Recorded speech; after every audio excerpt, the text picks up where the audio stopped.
Hello and welcome back to my channel, Thrifty Day. My name is Leah. I'm the creator behind Thrifty Day. Today's episode is going to be a mini junk journal tutorial. It's a very simple tutorial, very beginner friendly, and it is in honor of Mother's Day weekend.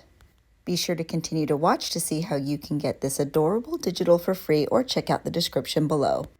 Hello friends, I just wanted to pop in before we get started on the actual craft and let you know a little bit about what inspired it. This is my journal from 2020. If you wanted to see a full flip through, there is one on my channel and I will link it below. But I know one of the very first pages, well, actually the very first page is what makes tomorrow very special for me. These are my children. I am a mother. This is Abby, Hannah, and Lizzie. And this was several years ago, but still one of my favorites. Another person who greatly inspires my creativity and my work is my mama. And I know she was one of these first pages here somewhere. So there she is. So I lost my mom many years ago. I think it was in the year 2000. And so Mother's Day isn't always an easy day for me, but I always try to recognize how much I miss her and how much I love her.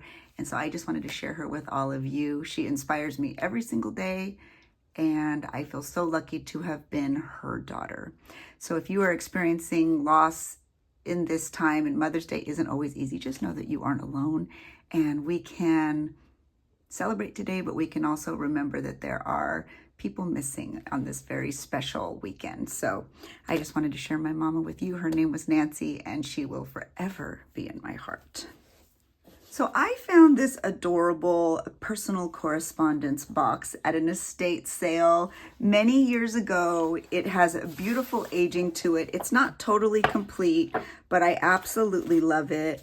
Look at the aging on these envelopes. This is kind of something that you tend to hoard in your craft room because it does seem very, very special, but they're all a little bit different.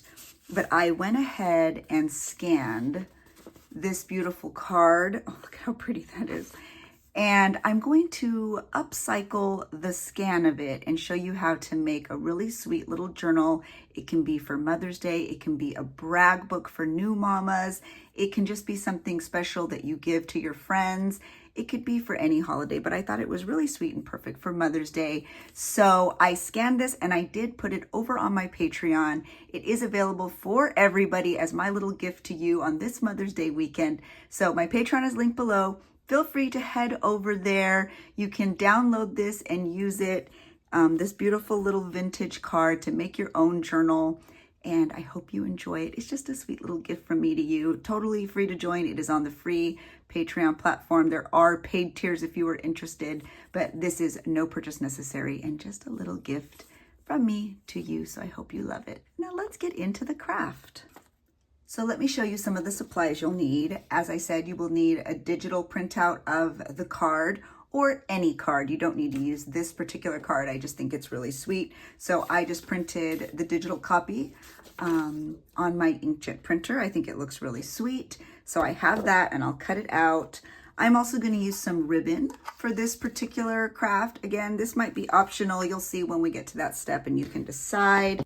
I also have this wrapping paper scrap that is going to serve as lining for the inside of our little journal. So I had used this for something else. I'm not even sure what, but I think it will make a really pretty lining. So I have a little scrap to do that. I also have a variety of papers that I'm going to use as pages in this journal. This is an old damaged book that I usually pull book pages from to use in my journals. It was originally Treasure Island. More of that scrap wrapping paper. This was a book page from the inside of an old Strawberry Shortcake book, and as you can see, there was writing on it, so I didn't want to use it in my very berry collection, but I also didn't want to get rid of it, so we're going to use it today. This is from the Dollar Tree. You can find it at the Dollar Tree. I think it has a really sweet little look, and I love using this sort of paper in my junk journal process. And then I also have some vintage ledger paper. I just think it's a really pretty color, and I often love using this in my junk journals as well. I think it has a nice weight and a nice interesting look to keep you creative. So now let's get started. You will also need a bone folder, some scissors, and awl to punch holes, and I also use a paper cutter. You will also need some embroidery thread or something to bind your mini journal and a needle. So the first step we need to do to create this journal, if you are using a digital, is that you need to trim out your card. If you are using an actual card, this step will already be done for you. And then you just need to fold it over to create that journal book moment. I use my bone folder to make sure that the edge is nice and crisp. At this time, you will also want to grab whatever scrap paper, wrapping paper, or lining cardstock you are going to use for the inside, and make sure that it is just a little bit bigger than your card. It just makes this next step a little bit easier. I'm going to use fabric tack, and I am going to glue one half of my card, the front half of the card, onto the liner. You don't have to use fabric tack, it's just what I had handy. You could honestly use any type of glue for this, especially because it's paper to paper. I also use my finger to just sort of rub it to make sure I get a nice even layer of that glue. Since the paper is cardstock, it's not as important to do that, but it's still a step I like to take. Make sure you put that glue nice and tight on your fabric tack if you want it to stay nice and thin and pliable. I use my bone folder to make sure that my piece of paper is completely adhered to the lining. I realized I had very little of this ribbon left, so I hope it's enough. I think it will be. I will say it's always very satisfying to use all of your supplies. I'm kind of very happy that it was exactly the amount that I needed. The next step is to glue down the back of your mini journal onto your liner. I'm using the same technique and the same glue. I'm also going to take this moment to put my ribbon into the back to make sure that it is nice and secure. If you have ribbon that is only printed on one side, make sure you're putting it on the right way so that when you fold it over, you can see the print when you tie the bow onto the cover. You'll see a little bit more what I mean as I add mine. Also, if you are enjoying this video, be sure to give it a like. That would help me out so much. I've been working so hard to grow my channel, and I appreciate all of your interactions, all of the likes, all of the comments, all of the subs. I just want to tell you thank you so much. I appreciate every bit of it. The next step will be to trim the excess of that liner. Be very careful that you don't cut your ribbon though. So take your time, make sure that it's nice and straight, follow the edge of that card, being very careful not to trim any part of your ribbon because that would be a huge bummer. And just make sure that all of that excess is taken off. This journal is really great to use your scraps too because cards very oftentimes aren't very big. So you can really find all of those little bits and bobs and turn those into pages. And like I use that last little part of my ribbon. I use scraps for the liner. It's a really fun little project for scraps, I find as well. So now that we have our liner completely trimmed, we're just going to refold our journal, and I will use my bone folder to make sure that it is nice and crisp on that edge. Bone folders come in handy. They do so much. We're actually going to use it to sort of spread down and make sure that that back is nice and flat because the glue is still a little bit wet, so we can make sure that everything is nice and flat. If you wanted to put some heavy books on this, that probably wouldn't be a bad idea either. This next step is optional. I am going to use my Tim Holtz Distress ink, and I'm just going to go around the edges of the outside and the inside to add a little bit of sort of a vintage vibe. I also find that this covers any places that maybe I didn't cut as straight as I needed to or left a little bit of excess. It just sort of covers up your general mistakes, which is nice. Now I'm just going to test out that ribbon and hope that it was enough since it was just that last little bit.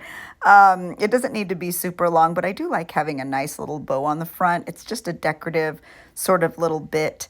And as you can see, it was perfect. I'm able to trim the edges just a little bit like on the bias, and I am loving the way this looks. This would be the sweetest little hospital brag book even for a new baby.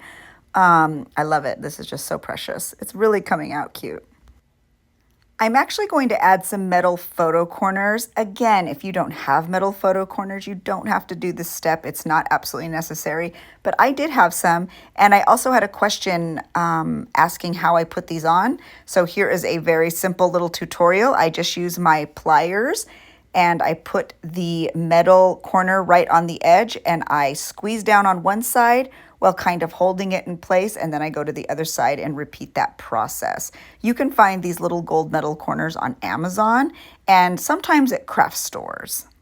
They're really sweet, they're inexpensive, they add a nice little finished touch to this type of journal. You could even buy a whole box of cards and make a whole bunch of these to give out to friends.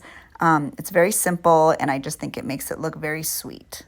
Well, friends, we are almost there. We just need to add our pages. So we're just going to fold over all of those scraps.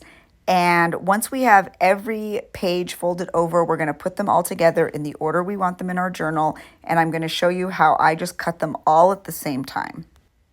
Does anyone have any fun Mother's Day plans? I don't think as I record this that we have any plans sort of set in stone yet. I think it'll just be a nice relaxing day on my end, which will be very fun because those seem to be few and far between lately. So be sure to let me know in the comments if you have any fun plans or if you're going to be visiting your own mom or your grandma or your friends. I'd love to hear. So as you can see, I just stacked all my pages on top of each other. I placed them in the mini journal, and then I just add little dashes where I need to trim. And the key to using this technique is you don't trim right on the line. You actually trim slightly inside the lines so that those pages are slightly smaller than your journal. I'm just going to use my trusty Fiskars paper cutter to finish this last little bit and save all of those scraps because you can make little matching tags or mini cards or even add some pockets into your journal. Those are nice big pieces I have, so you bet I'm going to keep those and add to this little journal. And since the pages fit perfect, we are going to move on to the next step, which is punching the holes and sewing in our pages. You will need your awl for this next step. I go ahead and use a couple of paper clips just to make sure those pages stay nice and straight. I grab my awl and I just eyeball it. I put one hole in the center. I always do the center hole first, and then I do one on the top and one on the bottom. Be very careful, friends. This is not for children. That awl is very sharp, and you can hurt yourself if you are not being very, very careful. So now we are just going to measure out some of that embroidery thread, and we are going to use our needle to sew it right into the journal. I have many tutorials where I show this process a little bit slower. So if you wanted to see this complete sewing process, you can check out my How to Make a Journal playlist here on YouTube. I have lots and lots of journal tutorials. I have lots of no-sew journal tutorials as well. So if this part is a little bit intimidating, maybe you could find one of the tutorials that is no-sew and follow those directions. But in the meantime, I am just going to put that embroidery thread. I start in the middle, I go right back up to the top. We go right back to that center hole, and then when you're on the outside, you go to the bottom. Once you pull it all the way through, you're back in that center hole. And then I do that one more time just for good measure. And once I'm on the outside, I go back into the center and we are all done. Once you've gone back into the center, you just make sure that you don't go through any of those strings because it makes it hard to pull and tighten your embroidery thread. So I just give it a little tug. I make sure everything's nice and secure. Once I'm happy with how it is and how it feels and looks, then I tie 3 small knots right in the center. If you wanted to do this in the opposite direction and have your threads end on the outside, you could do that too, and then add little charms, and that would be a really sweet little addition as well. Now that we finished that step, we're just going to remove our paper clips. And friends, we are done. Our little journal is complete. Look at how pretty that lining is. I love the mismatched pages. I think that's a really sweet look. You could use paper corners or even clear plastic adhesive inserts and make this a brag book. You could make it a traditional junk journal. You could use just line paper and make it a writing journal. There are so many opportunities to be very creative. So now I'm just going to tie up that little bow so it looks decorative, and this teeny tiny little brag book or junk journal, whatever you want it to be, is complete. Well, I certainly hope you enjoyed this tutorial. I hope you were inspired, and I hope you have a wonderful Mother's Day weekend. Be sure to head over to my Patreon and download this sweet little card if you wanted to make a similar journal for yourself. It's my little gift to you on this Mother's Day weekend. So have a wonderful weekend. Stay inspired, stay creative, and I will catch you in the next video. Thank you so much for watching.